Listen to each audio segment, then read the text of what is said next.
गांव में शहर का खाना। एक समय की बात है, भारत के एक छोटे से गांव अमनपुर में एक परिवार रहता था।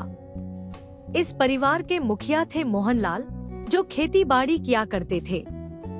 उनकी पत्नी सुशीला देवी और 2 बच्चे पुष्कर और सानिया इस गांव में बहुत खुश थे।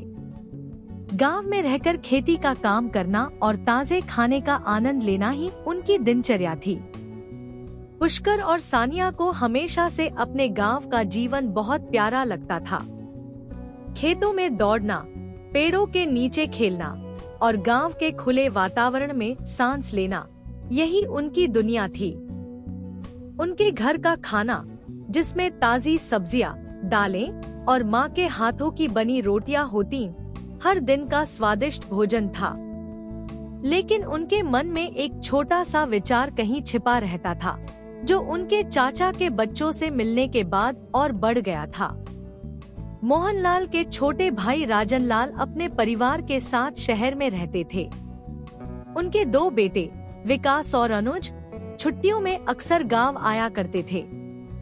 दोनों भाई शहर में पढ़ाई कर रहे थे और शहर के चकाचौंध से भरे जीवन के बारे में गांव में आकर खूब बातें करते थे। वे कहते, शहर का खाना, वाह! पिज्जा, बर्गर, पास्ता और चाइनीज फूड। तुम लोग तो सिर्फ दाल रोटी और सब्जी ही खाते हो, लेकिन शहर में तो असली स्वाद है। यह सुनकर पुष्कर और सानिया के मन में एक अजीब सी इच्छा जागने लगी। उन्हें पहली बार महसूस हुआ कि शायद वे कुछ असली मजा खो रहे हैं। हालांकि वे अपने गांव के खाने से खुश थे, लेकिन विकास और अनुज की बातें उन्हें सोचने पर मजबूर कर देती थी। माँ, हमें भी शहर का खाना कभी चखना है, सानिया ने एक दिन कह ही दिया। पुष्कर ने भी सहमति में सिर हिलाया। माँ सुशीला देवी ने मुस्कुराकर कहा, बेटा, हमारे गांव का खाना सबसे अच्छा है। यह हमारी धरती की सौंधी महक और मेरे अपने हाथों का प्यार लेकर आता है। शहर का खाना बस दिखावे का है, स्वाद में भले ही अलग हो, पर हमारी मिट्टी का सौंदर्य उसमें नहीं है। फिर एक दिन ऐसा हुआ कि राजनलाल ने मोहनलाल के परिवार को शहर आने का न्योता दिया।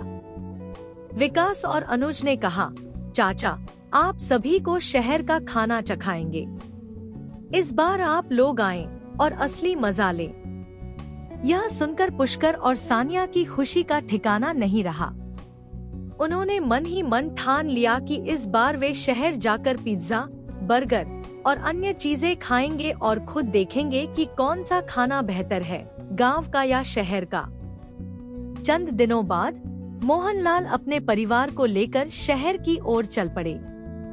बच्चों का उत्साह देखकर उन्हें भी खुशी हो रही थी, लेकिन मन के एक कोने में वे अपने गांव की सादगी को याद कर रहे थे। जब मोहनलाल और उनका परिवार शहर पहुंचा, तो राजनलाल और उनका परिवार बड़ी गर्मजोशी से उनका स्वागत करने लगा।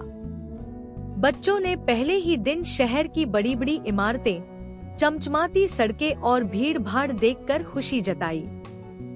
चाचा, आज रात को हम आपको शहर के सबसे मशहूर रेस्तरां में ले चलेंगे। वहाँ का पिज्जा और बर्गर तो आपने कभी नहीं खाया होगा, विकास ने गर्व से कहा। रात का समय आया।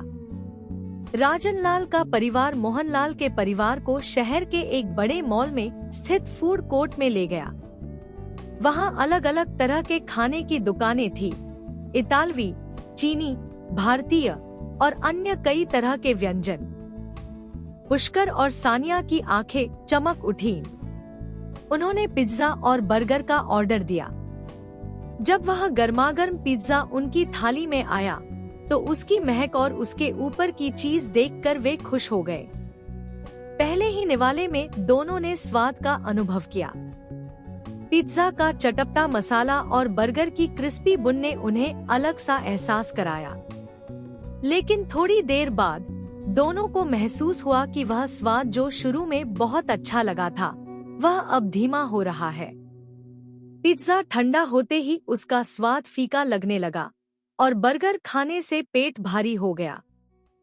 पुष्कर और सानिया ने सोचा था कि यह खाने का अनुभव बहुत खास होगा, पर अब उन्हें लगने लगा था कि शायद उन्होंने कुछ खास खो दिया।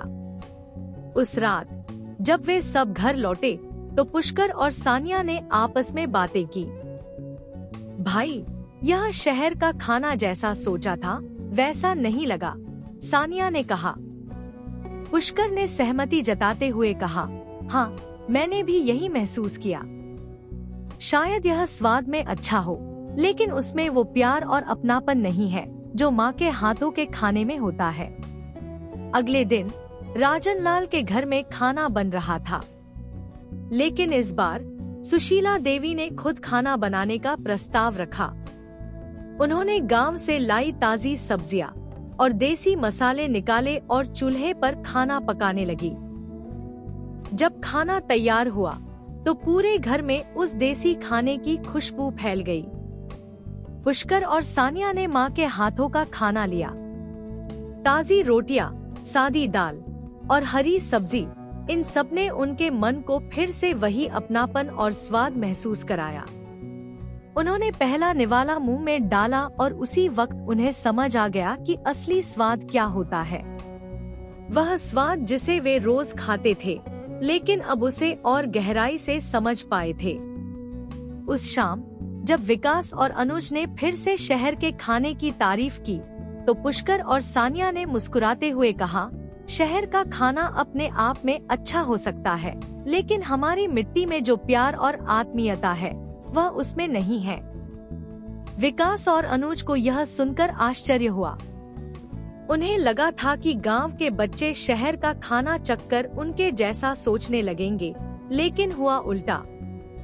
पुष्कर और सानिया को गांव का खाना अब और भी प्यारा लगने लगा था। इस कहानी से बच्चों को यह समझ में आया कि असली खुशी और संतोष बाहरी चमक धमक में नहीं, बल्कि अपनी जड़ों से जुड़े रहने और सादगी को अपनाने में है। गांव का खाना न केवल शुद्ध होता है, बल्कि उसमें एक अपनापन और गहराई होती है जो शहर के बनावटी स्वाद में कभी नहीं मिल सकती। सादगी और अपनेपन में ही असली स्वाद होता है। चाहे शहर का खाना कितना भी आकर्षक क्यों न लगे, गांव का खाना हमारी आत्मा को सुकून देता है।